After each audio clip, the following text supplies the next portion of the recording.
Perusahaan Daerah Pengolahan Air Limbah Banjarmasin bekerjasama dengan Dinas Lingkungan Hidup Banjarmasin menggelar sosialisasi pengelolaan limbah domestik. Sosialisasi ini sebagai langkah awal sekolah-sekolah di Banjarmasin yang masuk sebagai sekolah adiwiyata untuk mengetahui pengelolaan limbah domestik.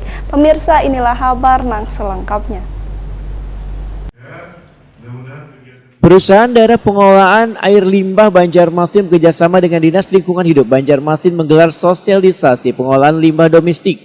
Sosialisasi yang dilaksanakan mulai 5 hingga 9 Juli 2021 ini diikuti perwakilan ribuan guru mulai tingkat SD dan SMP Sekolah Adiwiyata di Banjarmasin. Direktur PDIPA Banjarmasin Rahmatullah S.E.W. Takuni Prima TV jelang tengah hari Jumat 9 Juli 2021 memudahkan sosialisasi pengolahan limbah domestik yang bekerjasama dengan Dinas Lingkungan Hidup dan Perkumpulan Hijau Daun Banjarmasin yang menghadirkan guru-guru dari beberapa sekolah ini bertujuan untuk memberikan pembekalan dan pengetahuan mengenai pengolahan limbah yang diharapkan nantinya bisa disampaikan kepada peserta didik di sekolah akan pentingnya mengelola banyu limbah domestik. Sosialisasi ini ujar Rahmatullah sebagai langkah awal sekolah-sekolah di Banjarmasin yang masuk sebagai sekolah adiwiyata untuk mengetahui pengelolaan limbah domestik. Rahmatullah mengajak seluruh warga Banjarmasin untuk bersama-sama menjadikan kota Seribu Sungai ini sebagai kota ramah lingkungan, bersih, sehat, dan udaranya segar. Yang pertama kami mengucapkan Alhamdulillahirrahmanirrahim. Jadi sosialisasi ini bisa berjalan dengan lancar selama 5 hari ya, dengan sekolah-sekolah yang nantinya menjadi sekolah adiwiyata. Walaupun sudah ada sekolah adiwiyata, tapi yang lain kan dirintis untuk menjadi sekolah adiwiyata. Nah, ini tentu saja merupakan program memang dari kami ya, dari PDIPA bekerja sama atau kolaborasi dengan Dinas Lingkungan Hidup, kemudian dibantu oleh rekan-rekan atau kawan-kawan dari Perkumpulan Hijau Daun dan FKH dalam rangka mensosialisasikan bagaimana pengelolaan limbah domestik ini tidak hanya di rumah-rumah, tapi juga yang penting di sekolah, di kantor, tempat ibadah. Nah, sekarang jadwalnya memang untuk sekolah-sekolah kita sosialisasikan, karena harapan kita dengan sosialisasi kepada guru-guru dan kepala sekolah, mereka bisa menyampaikan nanti kepada murid-murid yang merupakan generasi penerus kita ya. Sudah kita bekali tentang pemahaman, pengetahuan, tata cara bagaimana pengolahan limbah domestik yang ada di Kota Banjarmasin. Dan kita bersyukur bahwa di Kota Banjarmasin ini ada perusahaan daerah yang memang khusus mengelola air limbah domestik.